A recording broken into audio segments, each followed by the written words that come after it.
Yo everybody, welcome back to Walty's Reviews. Today we got a good one for you. We are in the Stealth Camper, a low top E150 passenger van converted into really my sports mobile. Now, is van life over? Did the reopening after the crisis kind of squash van life? That's kind of the $1,000,000 question. I noticed our good friend Crome and the Catlady. That was kind of weird. Did you see that Chrome did a video saying that it's basically over and no reason why we are going our separate ways?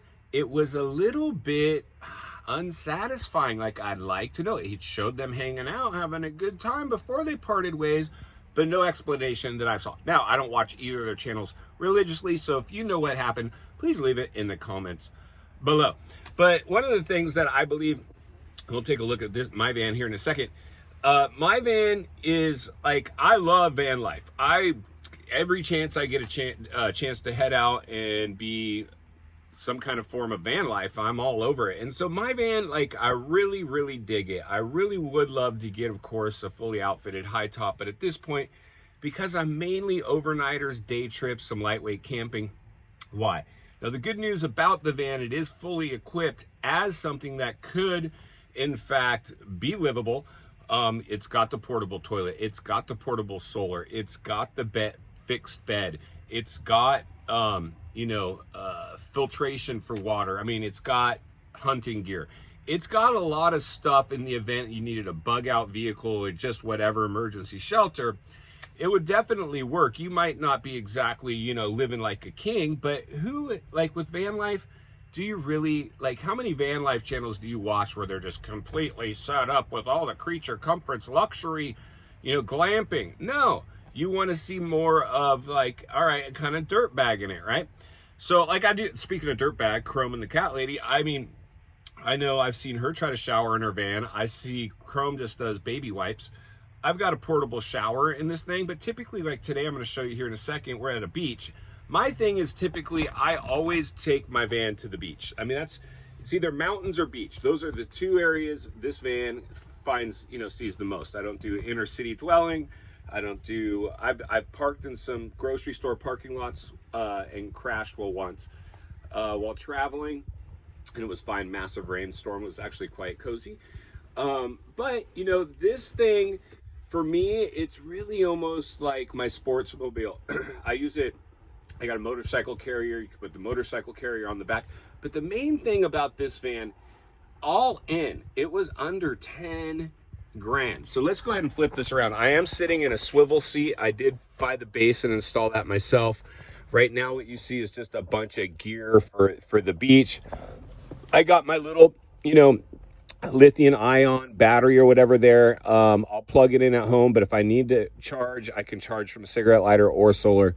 Got a little fan there that's, low output. And so I run the fan. It's warm here. It's 80 degrees at the beach.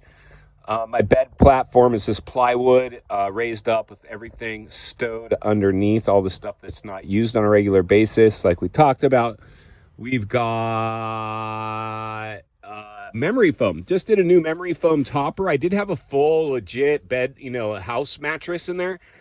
But it was just a little too big, too bulky, and I felt like, and then it got wet, so I didn't really trust it, and it was time for it to go. It was nice while I had it, but a little too soft. I like a little more of a firm situation, especially if you're, out here supposedly camping. If you brought your house, your mattress from home, not that great. But yeah, all in, I mean, look at it. All of my equipment, umbrellas, beach chairs, boogie boards, footballs, frisbees, ice chest.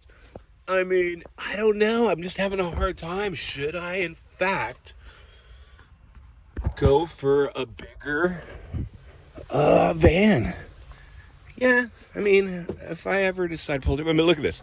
I'm about to take my nap, really. It's like I usually work until noon or so about, and then on days like summer like this, when you live this close to the water, this is 10 minutes from the house, I bone out and I come take an afternoon nap, and then when I wake up, I just go jump in the water. It snaps me right back to reality, And if there's waves, I might get out there and try to catch a few waves. If not, I'm walking the beach.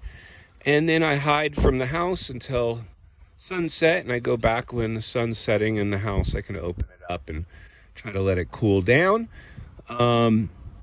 Even though it has AC, I try not to run it.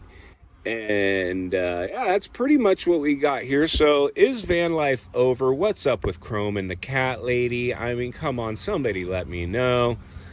Maybe at some point he'll post. Maybe he already has. I don't know. But if you enjoyed this video, give it a like, and leave a comment, subscribe to the channel, and I'll see you on the next video.